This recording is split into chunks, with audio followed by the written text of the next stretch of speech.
ये question SSC CGL का है, 2024 में मेन में पूछा गया है। इस क्वेश्चन को डील करने से पहले हम दो अंकों के संख्याओं के बारे में डिस्कस करेंगे।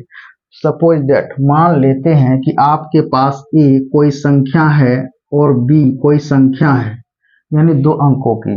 अगर इसके क्रम को पलटते हैं, अब पलटते हैं और योग करते हैं, बी पलट दिए और ए इस संख्या को पलट दिया, ऐड करेंगे, जोड़ने के बाद जो संख्या आएगा वह कौन सा संख्या से हमेशा विभाजित हो जाएगा। तो दो अंकों की संख्या यानी 10 से स्टार्ट होगा, 10, 11, 12, 13, 14 एंड सो ऑन, और इस तरह से। मान लेते हैं कि ए 1 लिए, बी 0 लिए, उसके बाद फिर बी 0 लिए, ए 1 लिए, दोनों को अगर ऐड करेंगे तो 11 हो जाएगा। अब 11 लेते हैं, इसको अगर पलटते हैं तो 1 पहले फिर 1 हो जाएगा, ये हो जाएगा आपका जोड़ने पर 22। अगर 12 लेते हैं, अगर इसको पलटते हैं तो 2 और 1 होता है, दोनों को ऐड करते हैं 33 होता है। अगर 13 लेते हैं और इसको पलटते हैं 3 1 होता है, दोनों को ऐड करेंगे तो 44 हो जाएगा। अगर फिर 14 लेंगे, इसको अगर पलटेंगे तो 41 हो जाएगा और दोनों को ऐड करेंगे तो 55 होगा। अगर 15 लेंगे और इसको पलटेंगे तो 51 हो जाएगा, दोनों को ऐड करेंगे 66 हो जाएगा। अब यदि हम आपसे पूछें कि ये क्या हो गया, 11, 22, 33, 44, 55, 66 क्या हुआ, तो आप बोलिएगा कि सर 11 का मल्टीपल हो गया। तो कोई दिक्कत, मल्टीपल का मतलब तो आप लोग अच्छी तरह से जानते होंगे। ये 11 का मल्टीपल 22 जो है कि 11 और 2 का मल्टीपल है। मल्टीपल का मतलब होता है कि 11 से 22 भी विभाजित हो जाएगा और 2 से भी विभाजित हो जाएगा। लेकिन यहाँ क्वेश्चन क्या बोला कि वह हमेशा जो है कि संख्याओं से विभाजित हो जाएगा, यानी वो 3 डिजिट का पूछा है। तो हम पहले 2 डिजिट के बारे में डिस्कस किए, 2 अंक लिए और उसके क्रम को पलटे और जोड़े, तो क्या निकल गया, 11 का मल्टीपल निकल गया। अब अगर हम पूछें कि किससे विभाजित हो जाएगा, तो आप कहिएगा कि ये संख्या जो है कि हमेशा 11 से विभाजित हो जाएगा, ये हमेशा 11 से विभाजित हो रहा है। अगर हम पूछे कितना बार में हो जाएगा, तो आप बोलिएगा कि एक बार में, ये 1 टाइम, और ये जो है कि 2 टाइम्स में हो जाएगा, ये 3 टाइम्स में हो जाएगा, ये 4 टाइम्स में हो जाएगा, ये 5 टाइम्स में हो जाएगा, और ये जो है कि आपका 6 टाइम्स में हो जाएगा। तो 2 अंक के बारे में तो क्लियर हो गया। लेकिन क्वेश्चन क्या पूछा है, यहाँ पूछा है द सम ऑफ 3 डिजिट, यानी 3 अंक लाना है। 3 अंक के लिए चलिए, 1 अंक के लिए 11 हुआ, तो 3 अंक के लिए क्या होगा, 3 अंक के बारे में। अब 3 अंक के बारे में तो यहाँ पूछा the sum of 3 digit number A B C, यानी मान लेते हैं कि पहला डिजिट हो गया ए, दूसरा डिजिट हो गया बी, तीसरा डिजिट हो गया सी, ये आपका यहाँ गिवन है। फिर हो गया बी सी ए, तो क्या हो गया, ये बी सी ए। उसके बाद फिर पूछा सी ए बी, क्या पूछा, सी ए बी पूछा है। अब क्या करने के लिए बोल रहा है, सम करने के लिए बोल रहा है, तुम सम कर दो। और जो इसका परिणाम जो आएगा, ऑलवेज डिविजिबल बाय, यानी ये हमेशा जो है कि कौन ऐसा संख्या से विभाजित हो जाएगा, ये होगा।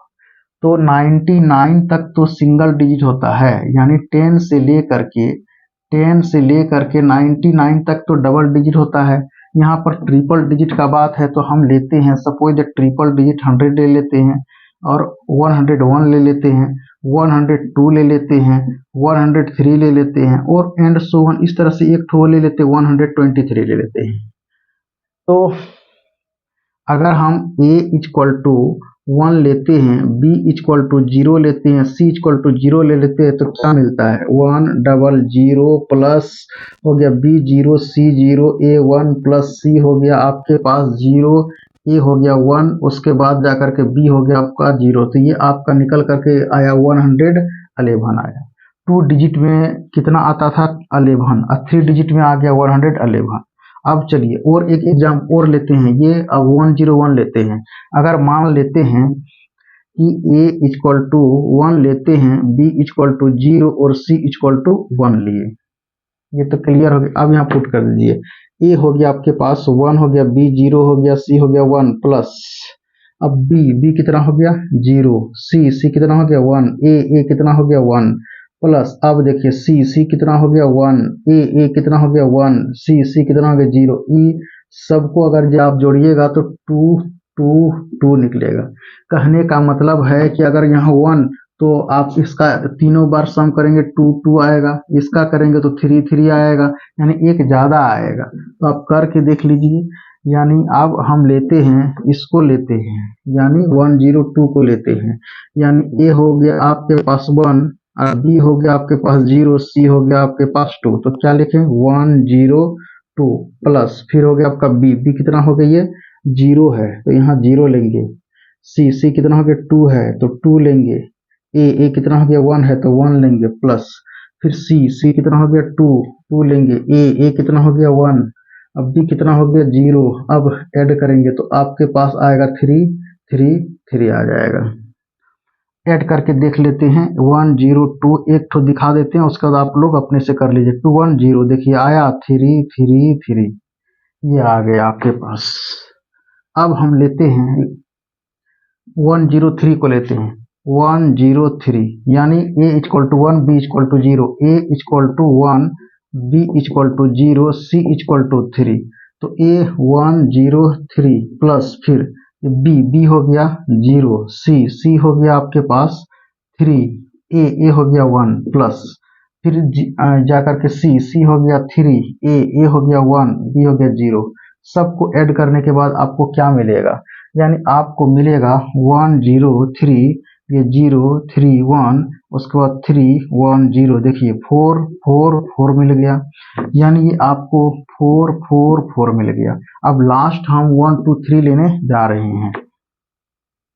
ये जो हो गया आपका a equal to 1, b equal to 2, c equal to 3। अब लीजिए 1 2 3 प्लस अब यहाँ कर रहा है b कितना हो गया 2, अब c कर रहा है c कितना हो गया 3, a कितना हो गया 1 प्लस फिर जो है c कर रहा है c कितना कर रहा है 3, a कितना हो गया आपके पास 1, b कितना हो गया आपके पास 2 हो गया। अब इसको अब इनको ऐड करने पर 1 2 3 2 3 1 3 1 12, तो देखिए कितना होगा 6 6 6 ट्रिपल 6 आ जाएगा। ये हो गया आपका 666। अब बताइए कि ये क्वेश्चन यही बोला था कि the sum of 3 digit number ABC BCA and CBA is always divisible. अब हमेशा कौन से डिजिट से विभाजित हो जाएगा, ये 11, ये 35 से तो होगा नहीं, 41 से होगा नहीं, ये किससे 37 से हो जा रहा है, देखिए 37 से, यानी इसको हम लिख सकते हैं 11 को हम लोग पढ़े हैं 37 इंटू 3। अब 2 को क्या लिख सकते हैं, तो आप कहिएगा कि इसको हम लिख सकते हैं 11 इंटू 2, इसको लिख सकते हैं 13 इंटू 3। अब जो है कि आपके पास आ गया 30 इंटू, ये दोनों को मल्टीपल कीजिए 6 से, ये जो है कि डिविजिबल हो जाएगा। ये डिविजिबल किससे हो जाएगा 3 से हो जाएगा, ये डिविजिबल किससे हो जाएगा 6 से हो जाएगा, और ये डिविजिबल किससे हो जाएगा 37, तो आप कहिएगा कि 9 से हो जाएगा। ये डिविजिबल किससे हो जाएगा, तो आप कहिएगा जाकर के इसको हम ऐसे लिख सकते हैं 12 से हो जाएगा। अब ये जो है कि 12 से हो जाएगा, ये 12 से हो जाएगा। ये किससे डिविजिबल हो जाएगा, ये जो है कि आपका जाकर के 18 से हो जाएगा, ये 18 से हो जाएगा। आप कहिएगा कि 18 कैसे हो गया, तो ट्रिपल, इसको तो हम लिख सकते हैं इतना, इसको लिख सकते हैं 6, इसको लिख सकते हैं 37, इसको लिख सकते हैं 3। अब ये देखिए इसको मल्टीप्लाई कर देंगे तो 37 इंटू कितना आ जाएगा 18, यानी 18 से डिविजिबल हो जा रहा है। यानी अब तो ये जाकर के आगे आंसर ऑप्शन सी हो गया, यानी 111 37 से डिविजिबल हो जाएगा, 222 37 से, 333 37 से, 444 37 से, 666 हो गया 37 से। कितना बार में 3 times 6 times 9 times 12 times 18 times. तो ये सब नहीं है, बोला है कि हमेशा विभाजित हो जाता है, तो ऑप्शन दिया A B C D, ये तो ऑप्शन नहीं हुआ, यानी ऑप्शन क्या हो गया आपका सी हो गया।